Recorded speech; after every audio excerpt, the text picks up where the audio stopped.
Well, we start now with the ever enigmatic Bill Clinton doing Get Low. Oh, skeet, skeet, skeet, motherfucker. God damn. Enthralling as usual. And now on the mic we have JFK with Paper Planes. I fly like paper, get high like planes. If you catch me at the border, I got thesis in my name. All of you, Cuba! All I want to do is bang, bang. No. That's a little, On to Nixon! Well, she hit the floor, and next thing you know, Shorty got low.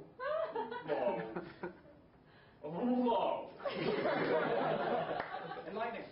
and now on to Reagan with I Reagan. don't recall. I don't remember. Amy Reagan. Reagan.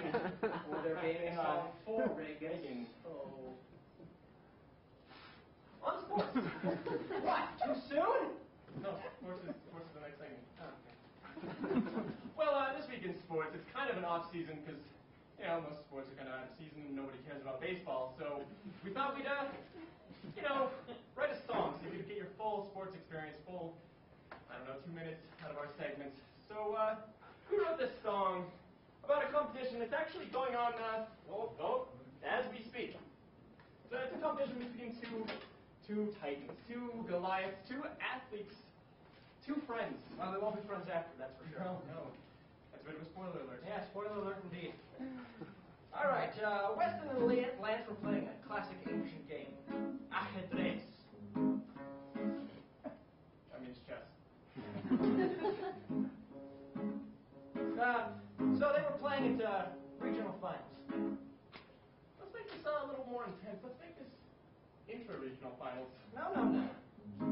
State finals. Conference finals. National finals. International finals. No! Chess is American. What? Fact check us. We're fair and balanced, like Paula Dean and Kate Moss on a seesaw. We're fair as an albino. As balanced as Charles Manson. As fair as an arm wrestling match between 80s Arnold Schwarzenegger and Miley Cyrus. As fair as, doing Toro Goat in Florida. Okay. Bitter from a decade ago, huh? Still bitter. Well, I think these people get the point. Lance and Weston were playing chess. Lance starts and moves his pawn to d4. Weston thinks hard, knowing this is going to be a bloody match, and decides to counter with a bold pawn move to h3. He has to one-up Lance on this one. Yes, indeed. So, Lance parries with a cunning move to c6 with his knight. He's got balls, that one, I tell you. And one shot to end the game. He thinks that Weston is furious. He's never seen someone act so daft in a chess match. So Weston counters with a bold move to a5. So they've kind of made this boy's game into a man's game. And only one will walk away with all their limbs and dignity intact. Is that right? Yes. Well, anyways, Lance finds himself racing for his next move. He thinks about everything he's loved in life and how it all leads up to this one moment. Weston can sense the fear in his friend, but he knows he too is showing signs of wear. He can smell his own face. He can smell his own fear. He can smell the fear on his face. No, but that's okay. Lance looks to the audience and sees the beautiful Yancy Yogurt, Weston's girlfriend. He's been waiting for a long time to make the moves on this one, and, if he wins the tournament, she'll just have to love him, right? Well, that's just grossly inappropriate. I mean, Yancy Yogurt is Weston's girlfriend. Lance trying to take her is a violation of bro code. Lance just wants to, lance the competition, and, Yancy Yogurt has the right to leave if she wants to. Love is fleeting, but Lance, he's forever. No, you can't just swoop down, Alex, and break apart a loving and binding relationship and expect everything to just be fantastic, can you? Come on. Yeah, you can claim that you're best friends and nothing will happen, but once you violate a bond, you can never repair that friendship. Never! I'm sensing a little animosity here. Wouldn't happen to have to do with the time I tried to woo your mother, would it? Oh, screw you! I don't need this! To be fair, I didn't know she was his mother, and I was 6 and trying to marry everyone, so don't hate. Moving on to our next segment now, investigative journalism. And this week we have we're very excited to have our first guest on the show be someone that knows more about investigative journalism than probably anybody. He's dealt with several mysteries that were never solved in their time. A lot of unsolved mysteries. Mysteries that didn't have any resolution. Unsolved mysteries, in case you haven't guessed it by now, we're talking about the host from the show Unsolved Mysteries, who has come to visit us from beyond the grave. Please help me in welcoming the one and only Mr. Robert Stack. Thank you.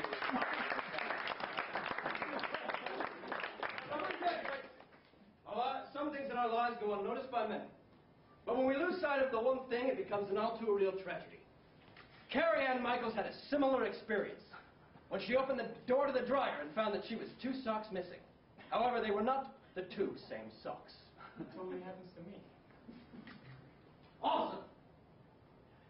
In the next 24 hours, 156 people will cross the paths of unknowing killers. Chauncey Tarragon had a similar experience when he walked by a malcontented accountant who promised to one day to slay those who brought him to his mediocre and life-sucking job.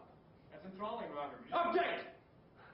It seems the malcontented accountant has gone on to taking anger management classes and is importantly doing much better. Thank you, Robert. Would you like to sit and, join me here? So, Robert, what's new in the world of investigative journalism? Let me tell you, Alex. Every day, people face a gaping unknown. Some of them run boldly into it, and others shrivel up into a pile of unapologetic waste of oxygen and flesh. My daddy always said that people like that deserve to be left by their wives and children. But that's not important right now. What I'm getting at is that some people can't handle the pressure and have been known to crack. One woman had a similar experience, but instead of giving up and moving on, she was abducted by aliens. Oh. Wow, so did you, interview her? Update!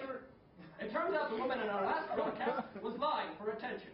I'm starting to suspect that was common practice back in my day and was the reasonable explanation for so many of the wildly outlandish stories we broadcasted. Thank you, Robert. You told me earlier you had some kind of groundbreaking story, so can we cut to that? Yes, Alex. This next story will strike fear in the hearts of any with an adrenal gland and an overreactive paranoia complex.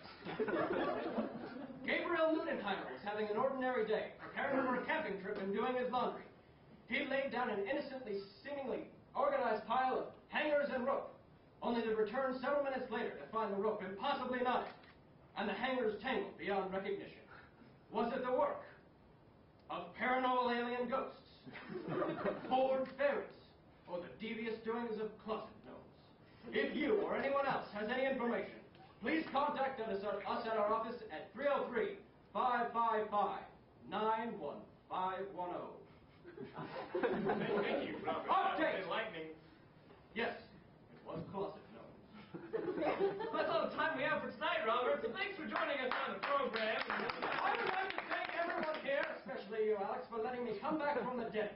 It has been such a long time since I have been able to come in front of people and let them know exactly what the dark shows. Thank you, Robert. Thank you, everybody. Thank you, Robert. Goodbye, Robert. Goodbye. Thank you. Thank you for leaving. We'll move on to a new segment, the arts and culture segment.